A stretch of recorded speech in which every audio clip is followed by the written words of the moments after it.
It's the question that so many people are thinking about, but so few people are having a serious discussion about this question. Will AI take our jobs?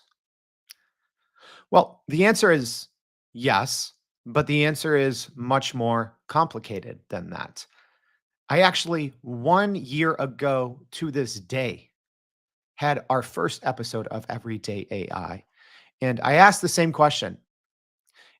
So today, to celebrate our 1 year anniversary of Everyday AI, we're going to be asking and answering the same question with new updates, more receipts, more research, and more information for you to still learn from generative AI and how you can use generative AI to grow your company and to grow your career. So, what's going on, y'all? My name is Jordan Wilson. I'm the host of Everyday AI.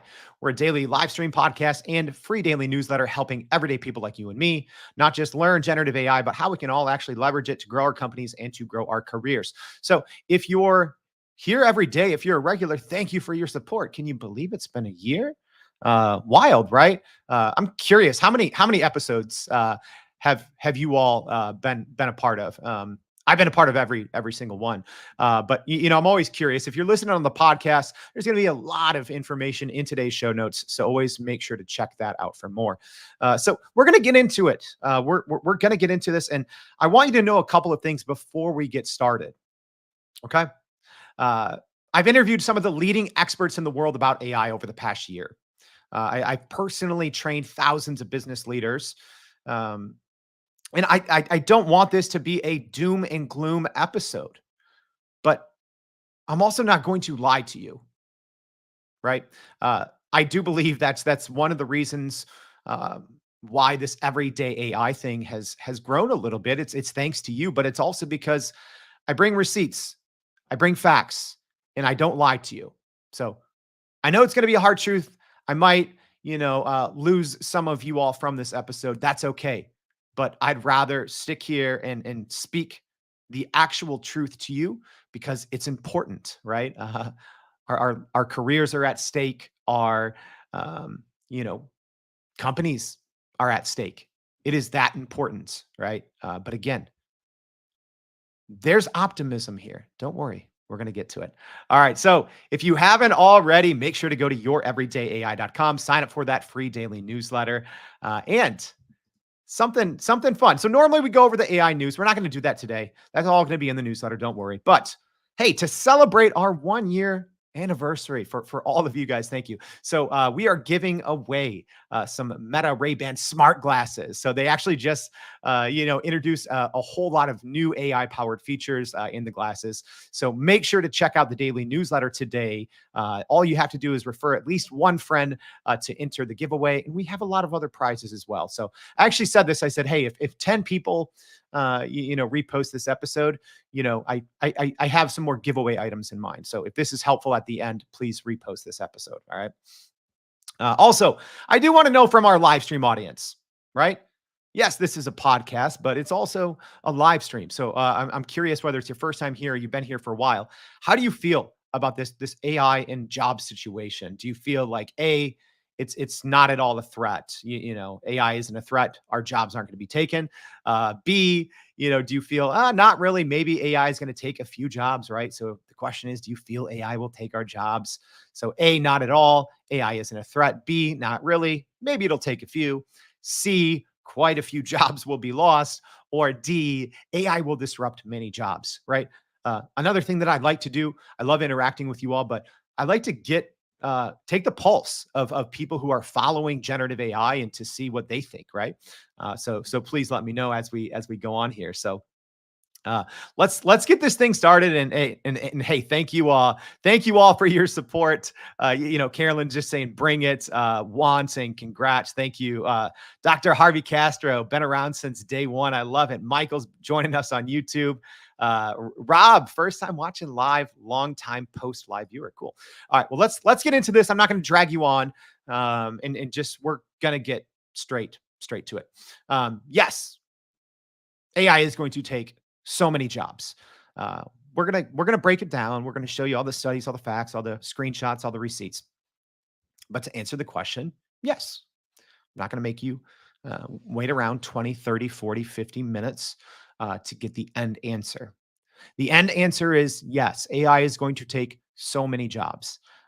Unfortunately, it is going to have a net negative impact on the job market. And I'll tell you more about that in the long run. Yes, AI is going to create millions of new jobs that don't exist today.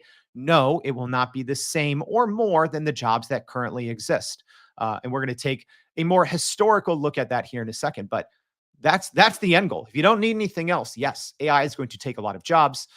It is going to take away more jobs than it does create, and it is the new way to work, right? So even if this is your first time, or maybe you're listening to this podcast and you haven't really used generative AI before, all right, well, I'll say this: do you use the internet for your job? Do you Google things? All right. And I'm guessing if you're a knowledge worker, like probably so many of us are, right? If you sit in front of a computer for most of the day, and you're paid for your knowledge and your expertise, you will be using generative AI daily, hourly, minutely. Is minutely a word? Minutely, if you aren't already. All right. So just get that. Even if your company is still, on the fence, one foot in, one foot out, you're going to be using generative AI every single day, every single hour, every single minute if you're not already. All right. So I also don't want you to all think of AI as a threat, even though in theory it is, right? You think, oh, is this friend or foe? Um, you need to be able to work with AI. All right. So again, I'm not sitting here rooting for AI just because I have a daily podcast. I'm not. I don't want this to happen. I don't want there to be a net negative impact on jobs, especially here in the US, right? I should definitely denote that. Most of my vantage point, I'm from Chicago, so most of my vantage point here is talking about this situation here in the US. That's what I spend every single day talking to experts about, reading about, writing about, researching about. Is the impact of generative AI here in the US on the economy, on our companies, on our careers. All right. So it's going to take a lot of jobs, but let me first explain my vantage point because I'm sure there are a lot of you people here tuning in for the first time, whether it's on the podcast or the live stream. I'm not going to get into my background too much, but I'll tell you this. Right. I've been working, full time in different Martech um, communications roles for more than 20 years. Right. Um, I've been getting paid to write professionally since I was 17. I started working full time as a teenager at my daily newspaper. So I'll tell you this: I'm not some bushy-eyed 22-year-old who doesn't really know how the world works. I've been lucky enough to work with some of the largest brands in the world. Nike, Jordan brand. Spent a very long time partnering with them. I've have a digital strategy agency for the last 5 years. Been lucky enough to work with, Fortune 500 companies, Inc. 5000 companies. So I don't come to you as someone that's not experienced, right? I also don't come to you as someone that doesn't care on the latter end of their career, right? Um, I don't want to tell you how close I am to 40, but I'm pretty close. But what I'm telling you is this: I have enough experience, in my professional career, I think, um, to have a valid opinion on this. Like I told you guys, I've talked to, uh, probably 150 guests on the Everyday AI show over the past year. Literally the brightest minds in the world when it comes to generative AI. Leaders from Microsoft, IBM, NVIDIA, everyday startups, like everyday people. But I've talked to some of the smartest people. And I always talk to people before and after the show too. And there's things, they don't want to say out loud, right? And I don't repeat those things, but I do have a collection, going to all these conferences, being able to meet, people building the future of work. I have a lot over the past year, thousands of hours of conversations with very smart people. That's my vantage point. Again, I'm not rooting for AI just because I have a daily media company covering it. That's not the case here, right? My background, actually, you know, I spent 9 years working in a nonprofit. I generally care about people, right? That's honestly, that's one of the reasons why I started Everyday AI. About 30 minutes ago, I re-listened to that very first episode. I said I did this episode exactly 1 year ago to the day. And a lot of those same reasons hold true today. I care about people, right? And I feel, whether you want to say lucky enough or unlucky enough, but I feel I'm in a position with my background. I've used hundreds of AI products, dating back to about four-ish years ago. Our team's been using the GPT technology since it came out in 2020, since it was, publicly available through third-party tools like Copy AI, Jarvis at the time. I feel that I'm in a very unique position to be able to hopefully help people. And that's ultimately what I want to do. That's what everyday AI is. It is to help everyday people because AI is coming at us fast. Generative AI is coming at us fast, and it's not all good, unfortunately. And, I noticed about 2 years ago, right? I said our team had been using the GPT technology. I wanted to learn a lot of other things outside of that technology. So I looked everywhere and I couldn't find anything. Everything, like, it felt like you had to have like 5 PhDs in different types of machine learning just to understand what people were saying or what people were writing about. So this is for you. This is for all of us, right? Because I feel if you are learning every day, I feel if you're putting the things that you learn into practice, we're going to be okay. We're going to be okay. All right. So that's my vantage point. So now let's talk facts. All right, let's talk facts. And hey, if you are joining us live, thank you all. If you do have questions, I'm going to try to get to the questions. Like Rob saying, is there an E in that poll? No, no, Rob, there's not. You got to pick one of those. But if you do have questions, I'll try to tackle some at the end. I might not have time. I might go a little long, but let's talk facts here, y'all. All right. So when we talk about will AI take our jobs, again, my first career, I didn't even get into this. I was an investigative reporter. I reported on a lot of different things, but I spent the majority of my career covering things like sports and politics, but I was always investigating. All right. So we're going to go over facts. We're going to go over receipts. I don't make these claims lightly when I say, yes, AI is going to take your jobs, all of our jobs. And yes, it's going to take away more than it will create. All right. So I've talked about this study a couple of times. McKinsey Digital. So, and we're all going to have this in the newsletter if you want to read more. If you're like, this Jordan guy seems weird. It doesn't seem like he's, knows what he's talking about. He's making stuff up. No, I'm not. A little excerpt here from a McKinsey Digital study. And this one's a little old, so it should be getting updated here, hopefully in a year. So it says current generative AI and other technologies have the potential to automate work activities that absorb 60 to 70% of employees' time today. All right. And also, this study was updated because previously they said 50, and then they were like, oh, wow, wait, this whole generative AI thing is pretty big, right? And if you don't know, McKinsey is one of the largest consulting companies in the world. So they have many people who just study this. So they were like, oh, wait, when we said 50%, we were actually wrong. This generative AI thing is actually pretty good. It's actually 60 to 70%. Whoops. No, it's not. This is also, if I'm being honest, this is false. It's much, much, much, much higher than 70%. My best estimate is probably 80 to 85%. Yes, 80 to 85%. We're going to talk about that more here in a bit. But think, if you are a knowledge worker, if you are getting paid for your expertise, you are sitting in front of a computer, you are reading, you are analyzing, you are writing, you are creating, which is what most of us do. McKinsey says 60 to 70% of that can be automated with generative AI. That's an understatement. Okay. But facts. More facts. So this is both from the World Economic Forum and the International Monetary Fund.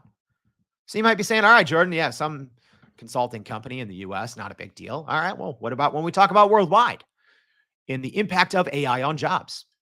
All right, so again, the World Economic Forum and the International Monetary Fund both reference this. And here's what they said.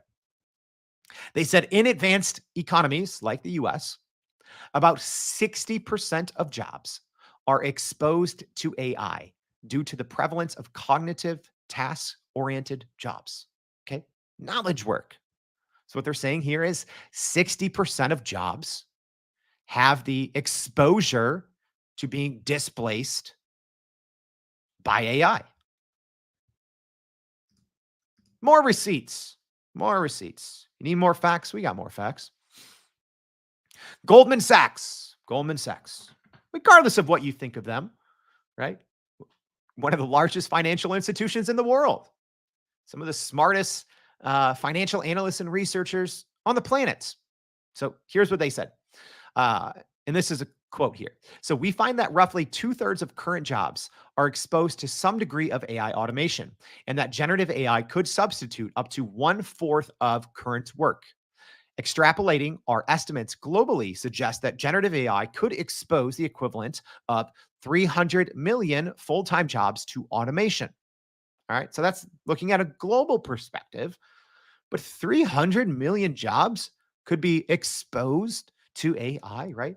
And I've read all these studies, and you do have to pay attention to the words. Exposed to AI is essentially saying, hey, we don't know if all these jobs, if these 300 million jobs are going to disappear, but these 300 million jobs have exposure to be replaced or displaced. All right. And also, we're going to have more in the newsletter, but so many people talk about, oh, okay, well, this is just how the world works. No, it's not. No, it's not. I wish this was just how the world works. This is not generative AI, and we're going to get to the difference between AI and generative AI, but generative AI is not like the internet. It is not like the cloud. It is not like mobile, right? We think of these big innovations. It is not like the PC. It is not like that at all. Those things change the way that we share intelligence. Generative AI is changing how we create intelligence, and it is creating intelligence on its own. Yeah, I know you don't believe me, but I brought the receipts. So let's talk about more AI and job loss. Guess what? It's already been happening. Yeah, it's already been happening. Have you seen this? Have you noticed it? All right. If you follow everyday AI, you've noticed it because we share about it every day when this happens. But again, if you're new here, let's take a look. So IBM was one of the first large companies that explicitly stated job loss or not hiring for roles because of AI. And stick around for later in the show because we're going to see if that paid off for them. They were one of the first. So IBM announced 7,800 jobs wouldn't be filled due to AI. Google, all right, Google laid off hundreds in its sales team, with a C-suite officer citing the quote unquote profound moment we're in with AI as a reason. And this was earlier this year. All right. So now we're in 2024, right? We're 3.5 months in.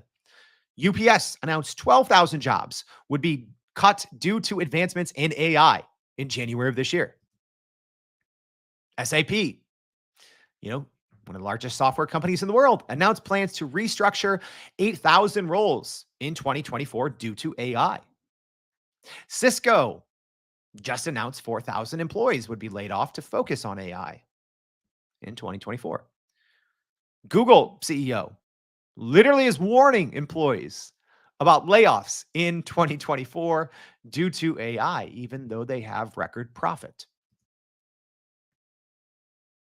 Instacart cut nearly 2,000 jobs, saying it needs to focus on AI in 2024. Coinbase, right? If you're worried about, hey, these small tech companies, future tech companies, they're just growing. No, they're not. Look at these three. Coinbase laid off 20% of its workforce in 2024, saying AI will automate those tasks. And Anthropic, yeah, you've heard of Anthropic. It just laid off 20% of its workforce in January of this year, citing a need to focus more on AI safety, right? So even these companies generating record profits are cutting jobs. And really, IBM was the first, but now we've seen this slew of companies, almost like it's in vogue now. And we're going to get to that. We have some original research today, y'all, which I'm excited to share with you.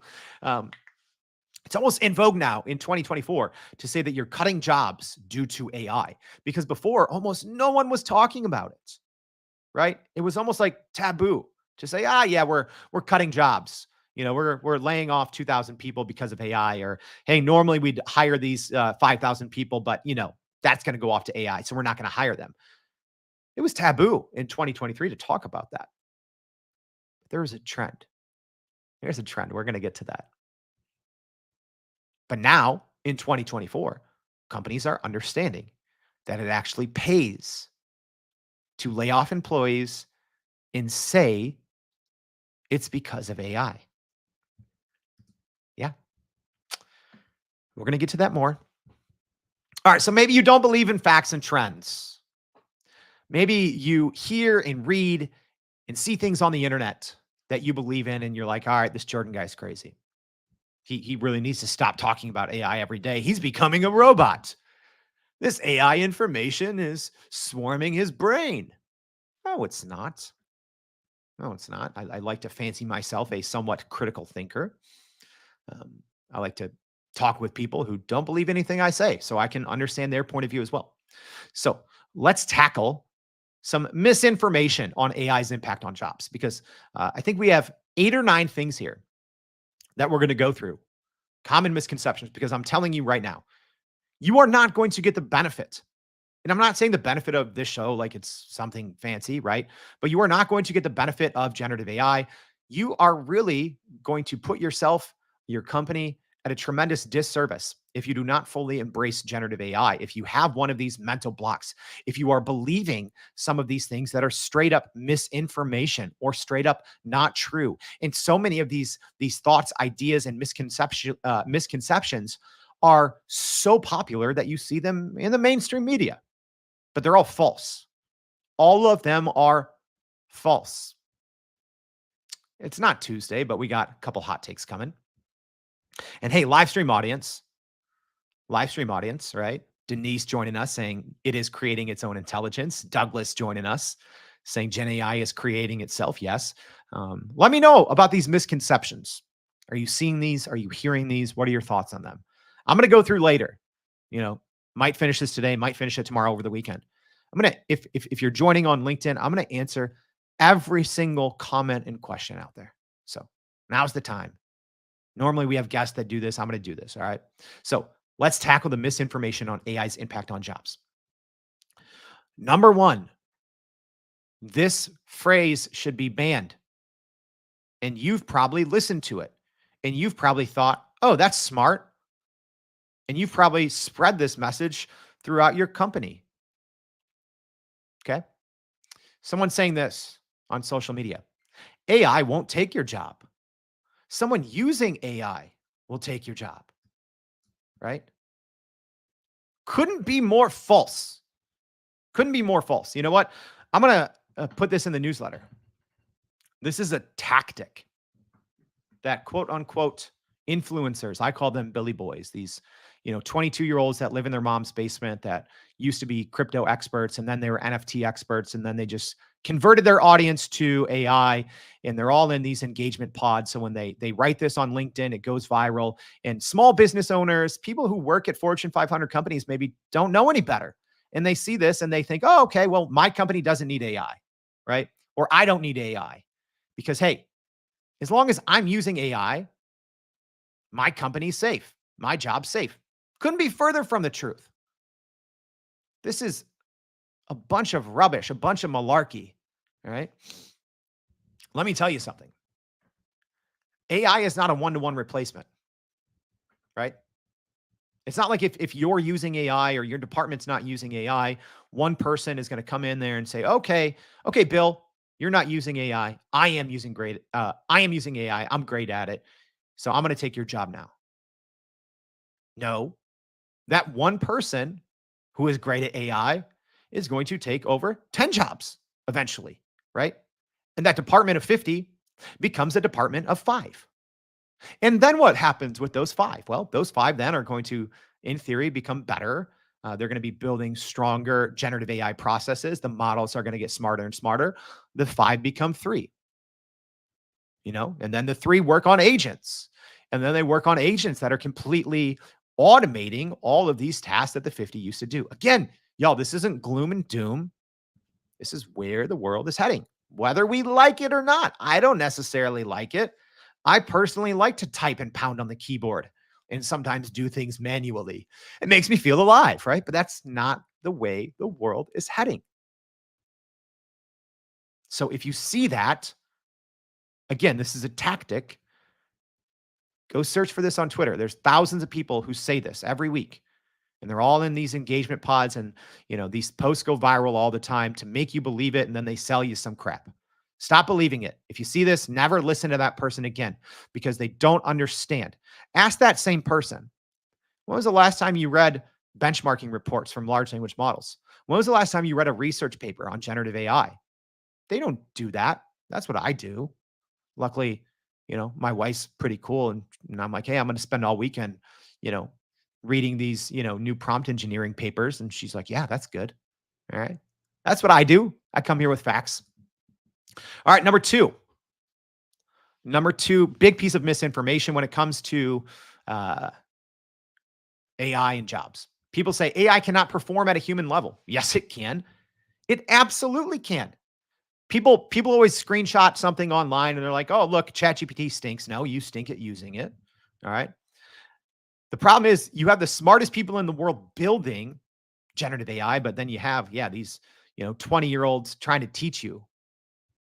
All right. No one's actually learning. But here, if you want to know, is AI better than humans? Yeah, it absolutely is. We've far achieved what's called, artificial narrow intelligence, and we are very close to artificial general intelligence, right? So what that means when we talk about AI is not new. We're going to get into that in a second. When we talk about generative AI, technically not new, but the smartest people in the world kind of say ChatGPT was the kind of quote unquote official start of generative AI, even though it's technically not. But people just like to say that's the BCAD moment, right? That's the line in the sand. But we've already achieved this concept of, hey, AI is smarter than humans in every single tasks, right? Every single task. So we've already achieved this, artificial narrow intelligence where, hey, the best writer in the world, AI is better. I've won national writing awards. I won ACP Story of the Year. I won a Pulitzer Fellowship. ChatGPT is a way better writer than me, but you have to know how to use it. Any single task that involves knowledge work in front of a computer, I'm sorry, AI is better than you at that one task. Is AI yet at that point when we talk about AGI and agents, so artificial general intelligence? That's when essentially, when an AI system across a variety of tasks can perform better than the best human at all of these tasks, regardless of the task. We're not there yet, but we're very close, right? I partnered with NVIDIA. I think that was last month. Got to go to some closed door sessions, right? And the NVIDIA CEO, who I think is probably one of the smartest people in the world when it comes to AI, essentially said, yeah, we're less than 5 years out from AGI, from artificial general intelligence, right? And don't think either, because I think people have this misconception of AGI that means Terminator robots. Could it mean that? Yes. Does it mean that? No. That just means a single AI system across no matter the task or the field. When it comes to knowledge work, the AI will be better than the best human in all of those areas. I think we're very close. I think we're a lot closer than people want to admit, than they want to talk about. But that's the reality. So you can choose to live in the reality, or you can choose to say, oh, I'm better at AI at this. No, you're not. No, you're not. The thing is, with large language models, they're actually not the best for every single use case, right? They're essentially, if you know what you're doing, they're B plus at literally everything, which is scary, right? So once it becomes A, right, once it gets an A grade at everything, then that's when, oh well, we probably achieved AGI at that point, and the AI is self-aware, right? We're not there yet. We're very close. However, let's say you're a data analysis, right? A data analyst. um, AI is better than you at your job in limited scopes if you know how to work the system. Let's say you're a coder, developer. AI is better than you. It's faster. It's better every single time. Say you're a creative writer. AI is better than you. Okay. Accountant. At certain tasks, AI is better than you. At certain tasks, a certain AI system fine-tuned or built or trained or tweaked to perform a certain task is better than you at that task every single day out of the week if you know what you're doing. But most people don't understand that. Misconception number 3, AI will only affect low-skilled jobs. Nope, wrong. Recent studies say the exact opposite. They say one of the most at-risk positions is college graduates making $80,000 a year or more. Those highly, quote unquote, highly paid, highly skilled workers that companies are paying a lot for their knowledge, for their expertise. Guess what? When you can turn that knowledge and expertise into data, when you can turn it into training documents and then build a model around that, all of a sudden, the thing that we've been paying a lot of money for many decades becomes commoditized. That's okay. You have to become okay with that. But advancements in generative AI affect both low and high skill jobs. So, yeah, we're talking about legal, medical, creative. All these sectors are technically at risk, technically exposed, right? We talked about all of these reports, the Goldman Sachs report. We talked about the World Economic Forum report, the McKinsey report.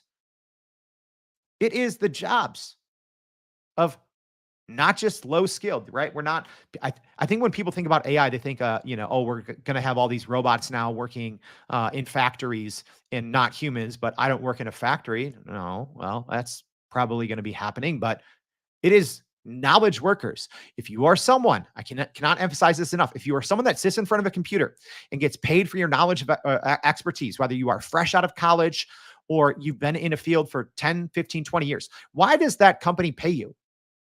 Yes, there's obviously, you have to be able to navigate corporate culture. You have to be good interpersonally. You have to have soft skills. You have to be a great communicator. But at the end of the day, one of the reasons they pay you is you have a certain level of knowledge and expertise in a certain domain, right? You are a highly skilled worker with experience. You have this brain full of knowledge. Guess what?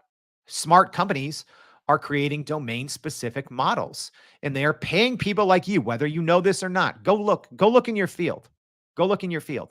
There's someone out there that's raised tens of millions, hundreds of millions of dollars to build a large language model specifically in that field. And they are paying people like you to go in there and train their models. So if you think that knowledge in your head, if you think that 10, 15, 20, 25 years of experience, if you think you're special, someone out there that's actually smarter than you is getting paid right now decent money to go train a model specifically for that task or skill that you think is so special. None of us are special anymore, right? It was great for, 50, 60, 70 years. We got paid great money to be specialized and to have uh, a knowledge in something. I'm not saying that's going to go away tomorrow. That's not what I'm saying here. But it is going to become commoditized sooner rather than later. The writing is already on the wall, whether you want to read it or not. That's up to you. All right. And a lot of these recent studies have actually showed that skilled jobs in developed economies may be the most heavily impacted. Okay. Number 4. So this is our list of bad information that's out there regarding AI and job loss. But people saying human intelligence, creativity, and empathy can't be replicated by AI. Yeah, they can. Yeah, they can. Oh, you want facts?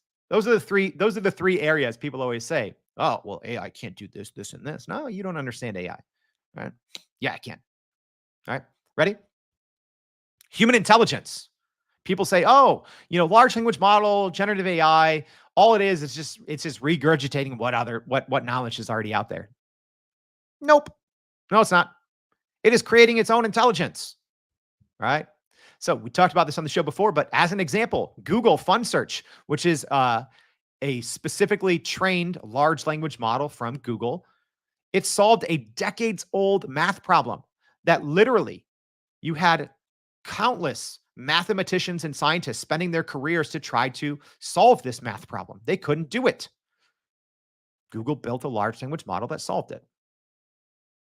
So if you think that large language models cannot create intelligence, if you think they just regurgitate, if you think they are simply next token predictors, then you're wrong, right? That's like saying Michael Jordan was just, someone that sat on the bench at an NBA game. Okay, yeah, he did. Yeah, he was on the bench a lot, right? Resting or if there's a blowout.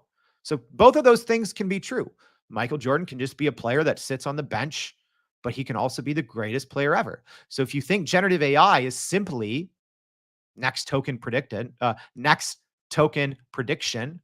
and it's just regurgitating information, yeah, kind of accurate, but it is also out there being the GOAT. It is being the greatest of all time.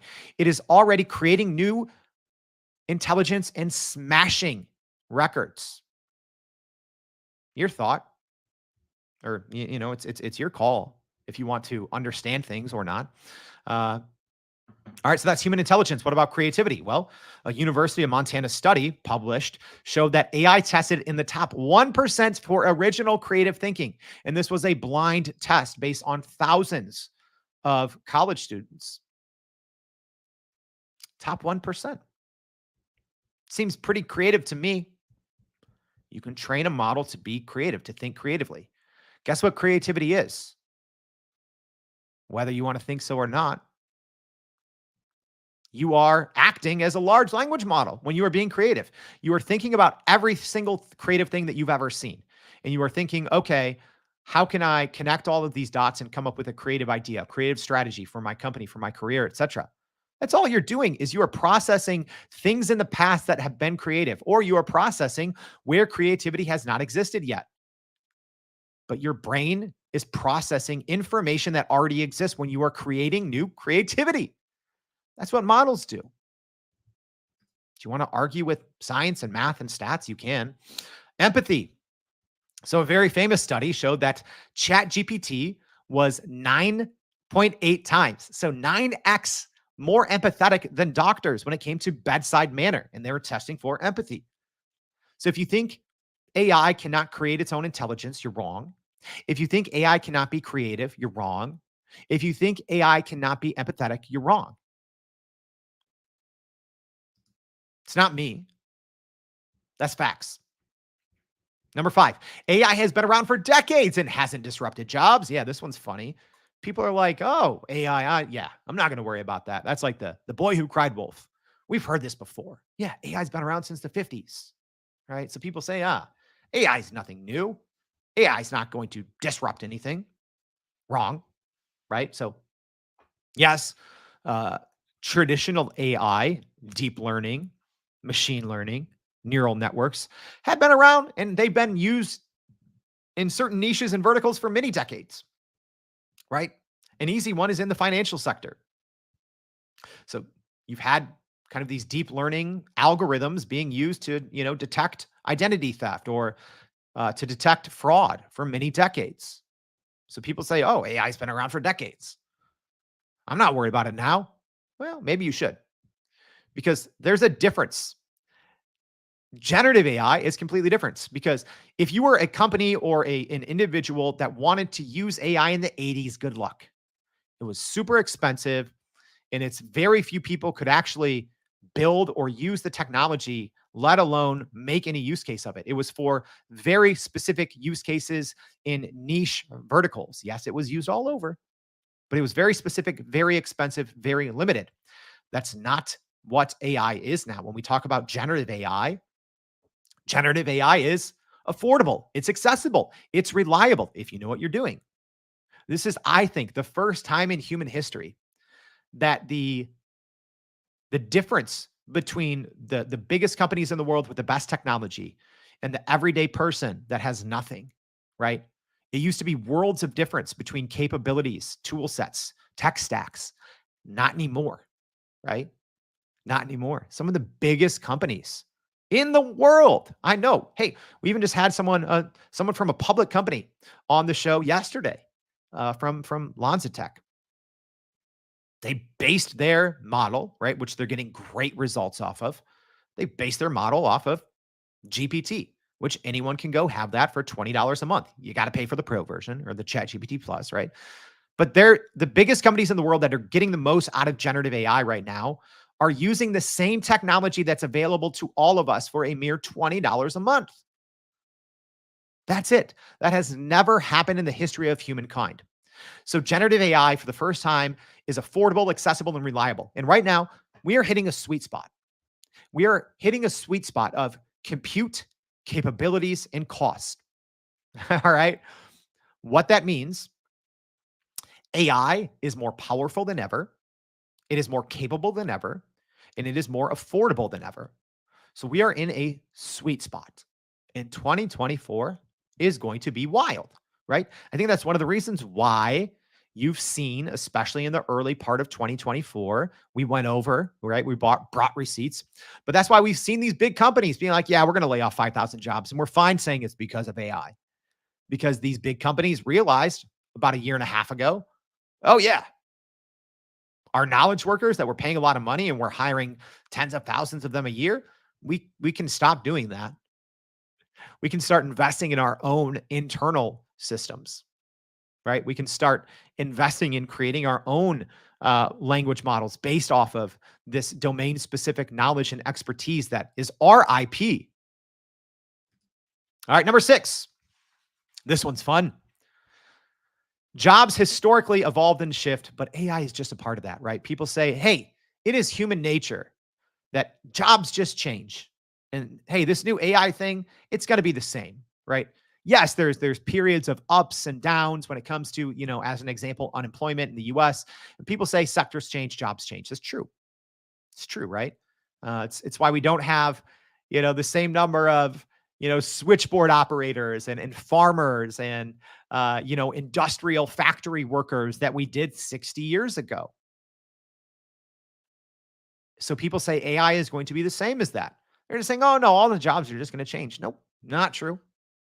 Because AI's scale and speed of change are unprecedented. Let's even look at the example of switchboard operators, right? I think this is an interesting one. It took 30 plus years for companies at large to phase out switchboard operators, even when it was widely understood that there was better technology, right? So call centers, automated customer service, VoIP, right? All of these things, even with all these things, it still took 30 plus years to kind of quote unquote phase out. But they came out with a similar number of roles, right? Switchboard operators versus, let's just call it customer service, similar amount of roles, and it took decades, right? So I'm not picking on these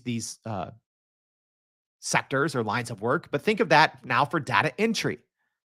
It's not going to take 30 years to phase out data entry roles. It's going to take a year or two. Customer service, right? Very smart CEOs have said, yeah, customer service for the most part is going to be AI pretty soon, which if I'm being honest might be better. Sorry. It might be, right? Pretty soon. Customer service, content writing, all the coding, right? All of these types of jobs. And there's been reports on that. We're going to share in the newsletter. That I'm not here to list, 500 stats and facts, but all of these types of jobs are going to largely be replaced or impacted by generative AI in a year or two, not 30 years. That's the thing. AI is made to automate automation. AI is made to eventually replace the need for humans. Whereas previous changes, right? Like as an example, phasing out or transitioning out of the industrial revolution or whatever you want to say, the .com, right? If you look at these major eras in the U.S. economic history, it is kind of changing A for B, right? Changing B for C. It's not like that anymore. The future of where we are training AI systems to take the place of humans.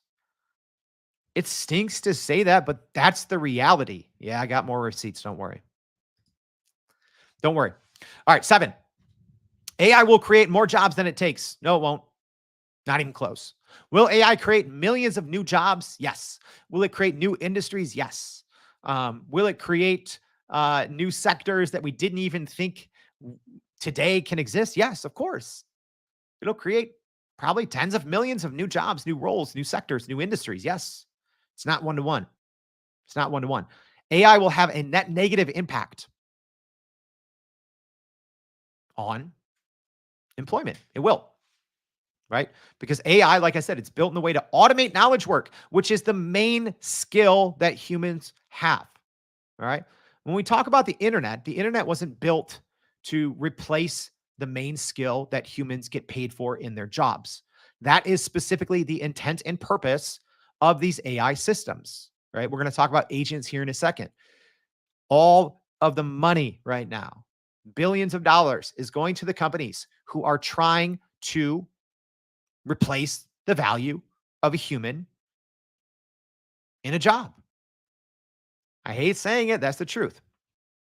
All right. Also, AI is automating the creation, curation, and dissemination of knowledge.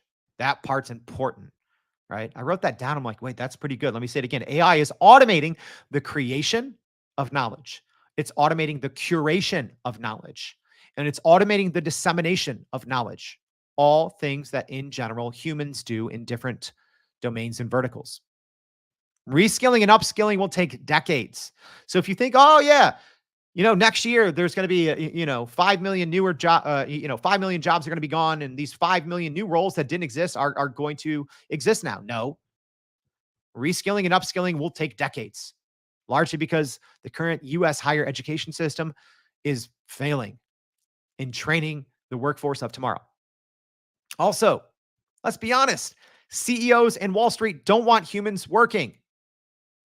Yeah, which takes us to our last point here.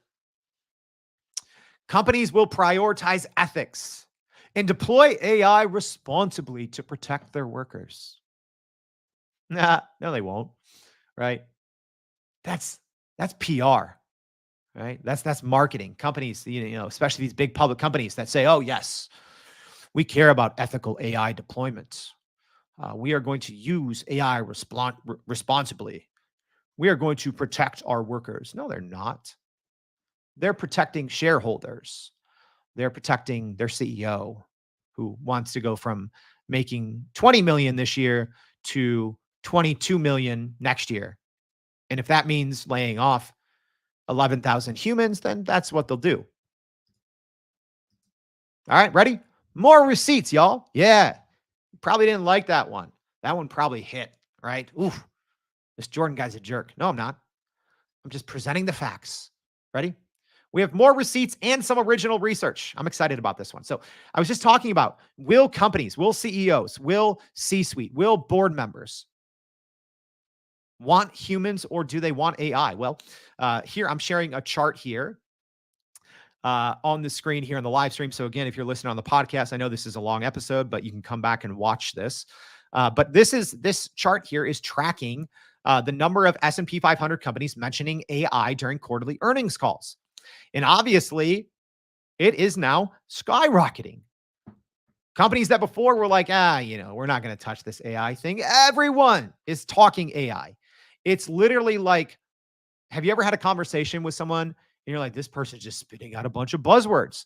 That's what public companies are now doing on their quarterly earnings calls.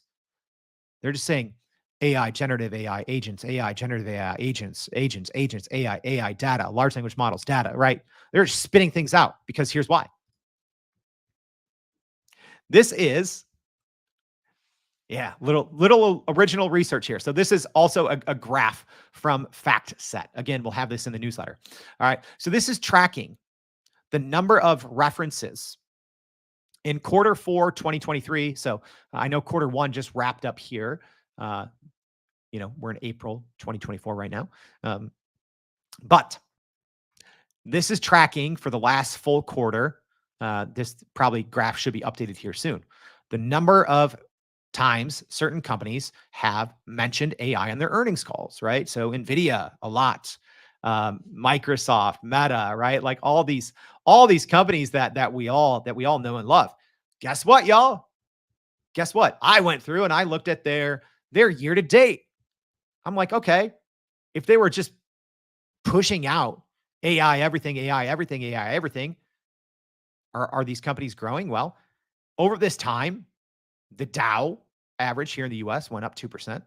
Look at how much the companies that are mentioning AI the most, in theory, are probably implementing AI the most, side note. But also, all of these companies, NVIDIA up 65% year to date, Salesforce 8%, Cadence Design 6%, Alphabet, which is Google 15%, Microsoft 10%, Meta 43%, HPE 20%, Broadcom 16%. I don't even know this one. Arista, sorry, my screenshot's a little blurry, 10%. The companies that are mentioning AI the most are outperforming the rest of the market. So guess what? Companies are saying, oh, wow, we're crushing it. We keep talking about AI, so then we have to do AI, and then we make more money, and then we outperform everyone else. Our competitors that aren't talking about AI, they're not focusing on AI, they're not implementing AI. And guess what? These companies, as you'll see in a second here, these are the companies also laying off the most people. Coincidence? No. Talk about AI, invest in AI, lay employees off, profit. But that doesn't make sense, right? Because you think, okay, if you mention AI, that means you make more money and then you hire more people, right? No, not the case at all. Not the case at all. All right. So this data here I'm showing on the screen. This is from layoffs.fyi. So I'll link to that. But do have a little bit of original research here in the right-hand column. So this is the 20 biggest layoffs over the past, I believe this is about 18 months. Okay. Because I wanted to have a little bit of context here, right? Because if you lay someone off, like there's some big Tesla layoffs like 2 days ago, that hasn't played out yet in their stock price, right? So these are some of the biggest layoffs. So the 20 companies with the single biggest layoffs. So you have your biggest companies, right? A lot of them that were just on this chart. Meta, Google, Microsoft, Amazon, Cisco, SAP, right? IBM, we talked about them. So here's some of the original research.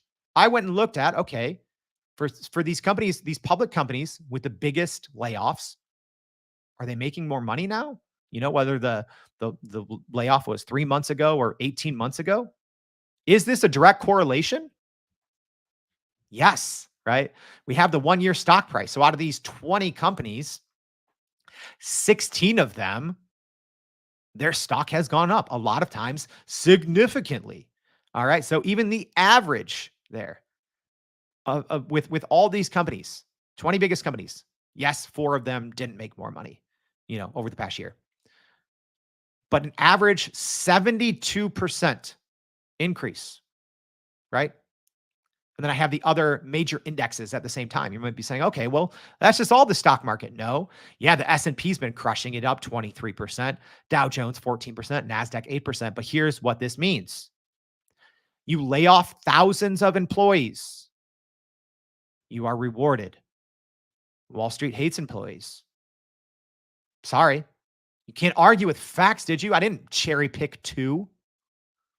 I've spent dozens of hours over the past year, literally just getting information ready for this episode because I knew I'd be doing one like this again. There you go. The more people you lay off, the more you talk about AI, the more you implement AI, especially in big companies, the more money you make. It is not a coincidence that many of these companies that have, that make up the top 20 layoffs in the past 18 months for US public companies, it is no coincidence that many of these companies in here have individually invested billions or tens of billions into AI, generative AI, large language models. It's not a coincidence. Sorry, y'all. All right. Let's go back and look at IBM. Right? One example, because they were the first. I believe they were the first major company that explicitly said, they said it in August of 2023. They're one of the first companies that explicitly said, yes, we are not hiring these 8,000 roles because of AI. So a couple hours ago, they just released their quarterly earnings. Guess what? Quarter 1 of 2023 and quarter 1 of 2024. Revenue was the same. How's that work? If you decrease your headcount by thousands and you say, oh, nope, these jobs are going to AI. You're making the same amount of money, but look at the stock price. My gosh, 46% increase, even though revenue is stagnant. Why? You cut headcount. You invest in AI, you talk about AI, you make more money. And what happens, these big public companies, they set the tone for everyone else, right? That's why I've always said, I don't know why, I've always said like, hey, the end of 2024 is going to be bad, right? I do think that's going to be when the rest of the business world, right? This is, some of the biggest companies, I'd say this is like Fortune 100 companies that have been, working on this behind the scenes for the last, maybe 2 years, this process of investing in AI, reducing headcount and implementing AI has been happening, but now the rest of the world is going to start following suit. And what does that mean? Jobs. I'm sorry, y'all. I don't want this to happen more than probably anyone else wants this to happen, but these are facts. These are stats. These are trends. So you can either look at the writing on the wall and do something about it, or you can cover your eyes and say, I'm special and the world's not changing. It's up to you. All right. So the biggest companies are investing hundreds of billions of dollars in AI and laying off hundreds of thousands, which makes people uneasy about the future. So I'm going to put my futurist hat on. All right. This should be fun. And I know this has been a long episode. I'm going to try to go a little quickly here to wrap things up. Let me put my futurist hat on because that's what you care about, right? Today is the worst that generative AI will ever be. So, number one, the real ChatGPT moment hasn't happened. So even, NVIDIA CEO, says generative AI was ChatGPT. And people talk about the ChatGPT moment. I'll say this. The ChatGPT moment of generative AI hasn't happened yet. I do think GPT-5, whenever it is released, will blow away every other model. And just like the kind of release of ChatGPT did for generative AI, I do think the next iteration of GPT-5 will do that same thing for generative AI all over again and be much more impactful. That's just what I think. That part's my personal opinion, right?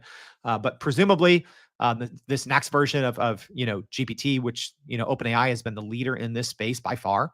Their old models are benchmarking and outperforming models that have cost billions of dollars from companies like Google, Amazon, Anthropic, et cetera. OpenAI is still outpunching its weight, even though its model is very old. The next version is going to be better at reasoning. It's going to be, multimodal input and output. It's going to act and behave in a way similar to a human, right? Where you can talk to it, you can give it a photo, you can give it a video, and it can give you anything on the outside, right? Or in the output. Agents. We haven't really talked about agents. Agents are going to be huge, right? I don't cover them because I say up until maybe 3 months ago, agents weren't that good. Now they're getting good.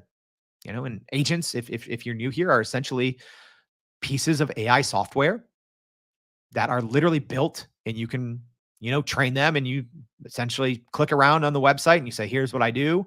And then it does it for you, performs all those tasks for you. Okay.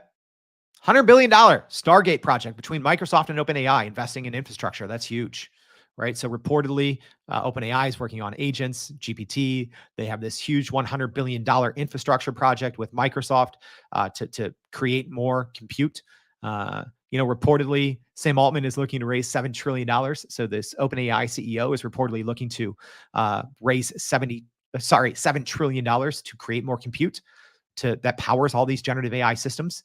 NVIDIA's new chip, right? The Blackwell, impressively powerful. They already have the most powerful GPU, which powers all this generative AI, right? So the future is, I don't think our big quote unquote generative AI moment has happened yet. Yeah, I don't think it has. I think it's going to be happening real soon. Number two, as we look in the future, programmable expert agents are coming quickly. Yeah, agents. Here's why.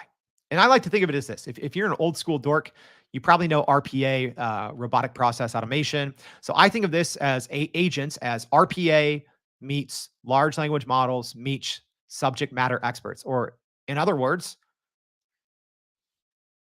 a smart software that automates tasks on your computer across multiple platforms.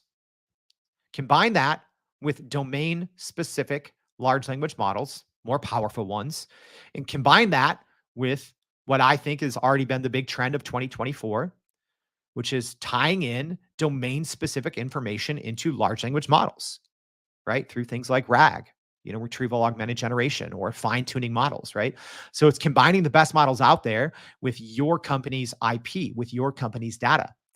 So combine that with essentially these agents, so RPA, and that's another big thing we got to keep an eye on. So OpenAI has reportedly been working on agents. Anthropic has announced agents. Google just 2 weeks ago announced agents in their Vertex AI agent builder. Meta's Llama 3 agents just announced. Cognition Labs Devon already in a limited release, getting pretty impressive results. LangChain, even though I don't think LangChain was very useful when it first came out, it's getting better. Agents, they have general release. DeepMind from Google working on agents. In other words, the biggest company with the most monies. 2 years ago, it was the shift towards large language models. Now the shift is going to be toward agents. We're going to be talking about it a lot here on the Everyday AI Show. Number three, as we look forward in the future, your expertise becomes your AI. What that means is employees will be charged with collecting first-party data and company data. Yeah, that's going to be a whole new sector. Companies, think of like, L&D. I think L&D becomes LLM. It becomes collecting first-party data. It becomes, essentially unloading the smartest people, which this is like a bittersweet thing, but there's kind of like quote unquote side gigs out there, a lot of them for domain specific models that people are building in different fields. And they're essentially just saying, hey, all you experts out there with 20 years of experience, come in, we'll pay you, I don't know, $50, $100 an hour. And you essentially give us your brain. And we're going to put that brain as domain specific experience in our large language model. And then everyone in your category, well, we're not going to need as many of you anymore. Right. So I think employees at individual companies will be charged with doing this internally. I think this is going to, when we talk about current roles that don't exist inside companies, I think that's one of them. You're going to have huge teams of companies that are essentially taking your company's, your business's IP, turning it into data, collecting the data, cleaning the data. AI agents are going to help with that process, obviously, right? Just talked to someone on the show yesterday. They said they have 30,000 pages of their IP tied into their model. That's what's happening in 2024. And now all these tasks that used to take, this used to take 7 days. Now it can be done in 3 hours. Okay. Your expertise, your company's expertise is going to become your AI. So we're going to be talking a lot about, RAG and fine tuning models, turning your company IP or your individual skill sets into data for a large language model. But I also think it's going to come down to the individual level. Think of how much customization you can have like on the home screen of your smartphone. Now think, and I don't know if this is 3 months or 3 years, that's what it's going to be like to work in the future. You're going to have a very customized version of many different domain-specific, fine-tuned LLM agents, generative AI softwares, all very specific for the type of work that you do. Okay? So we're going to wrap up here, y'all. Will AI take our jobs? Yes. Many, many of them. There's no way around it. Follow the money, follow the trends, follow the stats, follow the facts, and there's no other conclusion that can be made. Again, y'all, I need to re-emphasize this. I'm not rooting for AI to take jobs. I don't want that to happen. That's weird. It's a world none of us know. It's a world that none of us are probably comfortable living in. That's the reality. So what do we do? It's like, okay, great, Jordan. I'm still listening an hour and 4 minutes into this podcast.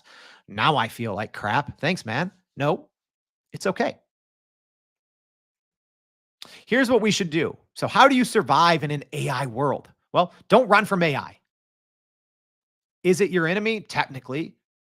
Make it your friend. Keep your friends close and your enemies closer. We all need to learn how to coexist with AIs, maybe even AIs that are built and specifically trained to replace our role. You need to become comfortable working, using, getting the most out of it. All right. I do think late 2024 is when the rest of the business world is finally going to catch on, right? I showed you that chart of the top 20 companies and the biggest layoffs in public companies here in the US over the last 18 months, 20 of them. And I looked at their stock. They're all making more money now. Obviously, public companies know this and they're saying, how can we follow this blueprint? This is going to happen, whether we like it or not. So, one thing that Sam Altman, whatever your thoughts are on him, he's one of the smartest people in the world when it comes to AI, right? There's a handful of them. He's one of them. He said for a year, one of his biggest concerns about, the GPT technology or generative AI or large language models is disinformation and economic shock. The economic shock is coming. I think we're going to see some crazy ups and downs here in the US economy. And I do think that there's going to be growing momentum around universal basic income, UBI, right? Because job displacement is real. That's not my opinion. I showed you guys the facts. McKinsey Digital, 60 to 70%. The World Economic Forum, up to 60% of jobs in advanced economies are going to be exposed. The 300 million jobs globally figure. Okay. It's happening. So how do we survive? We unlearn good behaviors. I know that's weird, right? A lot of people have this mentality in business. We need to keep doing things the way we've always done them because that has led to success. That will lead to failure, right? If your company has not fully gone all in on AI, if you still have 1 foot in, 1 foot out, if you're on the fence, or maybe you haven't dipped in at all, if you continue to do things the way you've always been done just because they've led to good results, you're going to go out of business. I don't care. If you're an 8-figure company, if you don't adopt to generative AI, the 7-figure company, that small one, maybe you've never heard of, they're going to squash you. They're going to be using it. They're going to be doing it the right way. They're going to squash you. Okay.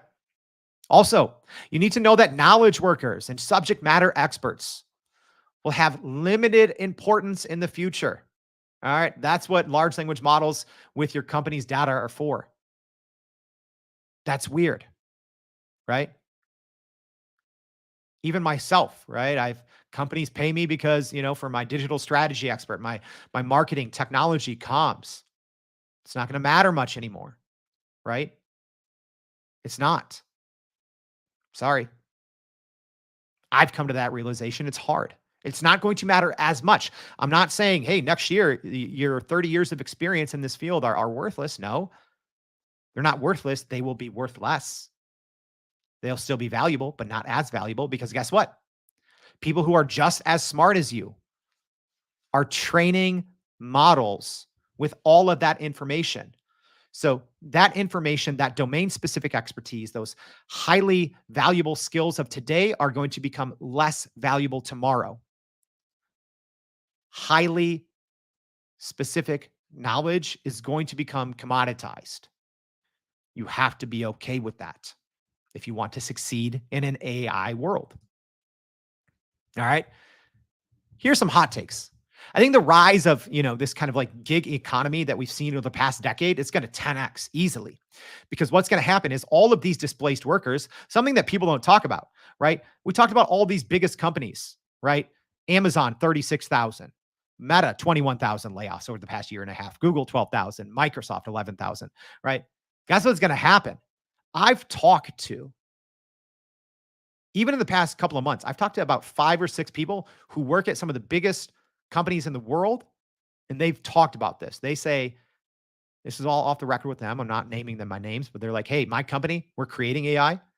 These jobs are going to be different. So I'm starting my own thing, right? So many people, I think, are going to be starting their own thing, right? Right now, if let's just say you have a group of, 20 friends in the room and you say, hey, how many of you have your own business or side hustle?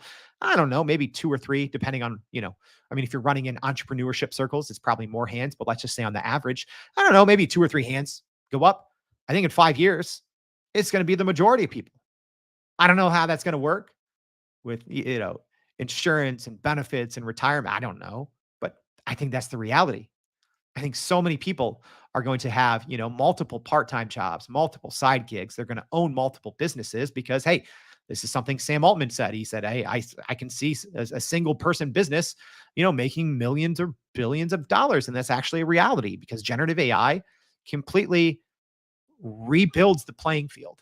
We're not saying it evens it. It rebuilds what it means to play in business and compete in business. I think we're going to see hyper targeted products and services, right? To where instead of, if let's just use movies as an example, right? We talk about Sora and all these, very powerful AI models in their videos. Instead of, let's just say, oh, 10 new movies coming out on, Netflix this weekend and maybe one or two appeal to you. I think you're going to see 10,000, and they're highly targeted, highly specific toward you, right? You're going to see all these things like, wow, this looks like it was made just for me. Well, it's because AI is going to make it easier to do that. Also, I think one of the best things that we can do if we are knowledge workers, right? If we're getting paid for our experience to do something in front of a computer, is shift our mindset to not be domain specific skilled specialists, but to be adaptive AI generalists, right? That's what we need to be. I think of it like a language, right? Let's say you were studying a foreign language, right? And you're like, all right, I'm going to learn Spanish and I'm going to go deep on Spanish and I'm going to be a Spanish expert, let's just say, right? Instead, you need to learn the basics of 50 languages because that's what I feel the future of jobs are going to look like, right? And my biggest background is kind of in marketing and communications. So you might have had, a team of PR people, a team of, internal comms people, a team of internal creatives. I don't think that's how that's going to work anymore. You're going to have, hey, here's your team of people setting up your company's data. Here's the team of people deploying and building your agents. Here's the group of people who are actually building the creative with help of the agents, but they need to know everything. You need to know the PR. You need to know the communications. You need to know the design. You need to know the UI, UX. You need to know a little bit of everything and understand how AI, how generative AI, how large language models, how agents impact all of those things. Again, for the human existence, we've all been trained and we've been rewarded to become experts and extremely skilled in one very specific field. I don't see that working 3, 4, 10 years into the future. I don't see that, at least not at the same level. They're still going to be experts, absolutely. But think, all of these models are being trained specifically for that. If the smartest people in marketing and technology and communication are getting paid to give their knowledge away to these companies that are raising billions of dollars to essentially create agents or to create models that would do all the work of those skilled people, is it as valuable to have those skills anymore? I don't think so. So that's what we need to do. And the most important thing, always be learning, right? When we talk about AI and jobs, I just laid out a lot of facts, a lot of receipts, a lot of stats. You probably feel a little weird right now. I feel a little weird saying all of this. But this is the reality. And I know that this is the absolute worst, most generic, most cliche thing you can say. Always be learning. What should we be doing? Right? It's like, that's lame. You just spent, an hour plus laying out this scenario that doesn't feel great. How do we, right? I gave you what I think you should be doing, but ultimately, what you need to be doing is you always need to be learning. Okay.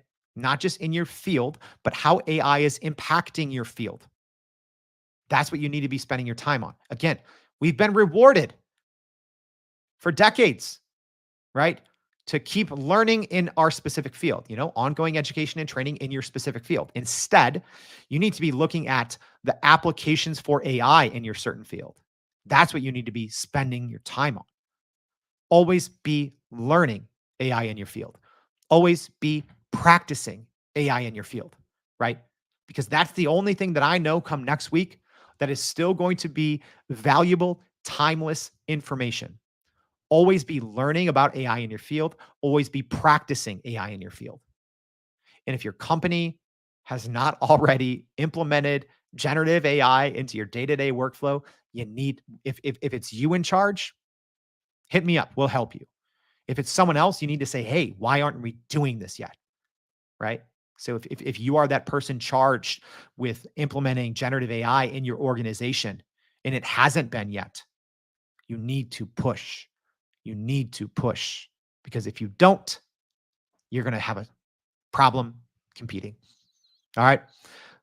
So that's it. That's a wrap, y'all. I know that's a lot. Will AI take our jobs? Absolutely. Is the future a little clear and uncertain? Absolutely. But can you prepare? Yes. Do we all know what's coming? No. But if you are always learning, if you are always practicing, you're going to be okay. And you know what? We're going to be doing that together. That is literally what we do here at Everyday AI. We bring on experts. I know we haven't had a lot of guests over the last couple of weeks. I've been traveling, but we're going to have a great guest lineup, next month and the month after. I'm excited. But you can be learning every single day here. You can be practicing every single day here. We're going to be launching a free community soon that's going to help that even more. So 1 year later, after 1 year of Everyday AI, I think we set out what we wanted to do. We wanted to help everyday people, people who didn't know what a neural network is, people who didn't know what a decision tree is, people who didn't understand tokenization. We wanted to simplify things for you so you could feel more comfortable about growing your company and growing your career. And we are going to continue to do that. We're not saying, all right, 1 year we hit the finish line. All right. Because in 1 year, stick with me every day. Stick with me every day. Learn from different experts. Keep learning with us. Keep practicing with us. Because when I have this same show, April 25th, 2025, will AI take our jobs? If you come and if you learn and if you practice every single day with us, you're going to be in a lot better position today than you or in a year from now than you are today. All right, so keep joining us. And also check out today's newsletter. Yes, we are giving away not just Meta, these new Meta AI Ray-Bans, which I think are really, really cool. But we have some other things. And like I said, if this was helpful, I know this was a long post, but hey, if this LinkedIn post gets to 10 reposts, I have another thing, another giveaway that we're going to be doing. So all you need to do to enter this giveaway, again, if you're not already on our newsletter, you need to go to youreverydayai.com. I put the link if you're on the live stream. If you're listening on the podcast, the link is there to sign up as always. All you need to do to enter our giveaway is refer one friend to our newsletter. That's it. So check today's newsletter. You're not going to miss it. It's going to be big and in your face. All you got to do is click a button. You can get this link, your own, unique link, and share that with your friends. Put it on social media. Do you have a newsletter? Put it in your newsletter. So we'll explain it more, but whoever refers the most people gets their choice of our different kind of prizes. The Meta Ray-Ban glasses are just one of them. There's going to be more. And if we get to 10 reposts, I think there will be another really cool one. But also, there's going to be 3 total winners. So one is going to be the person who wins the most. And then we're going to have 2 random people. So minimum, all you have to do to be eligible is refer one friend. So make sure you read today's newsletter, grab that link, share it with people. Also, I do have something special for every single person that refers at least one friend today. So this contest is going to run through Monday. So we're going to have about 4 days, but anyone who refers at least one friend, successfully refers one friend today, there's something a little special for you too. All right. So that's it.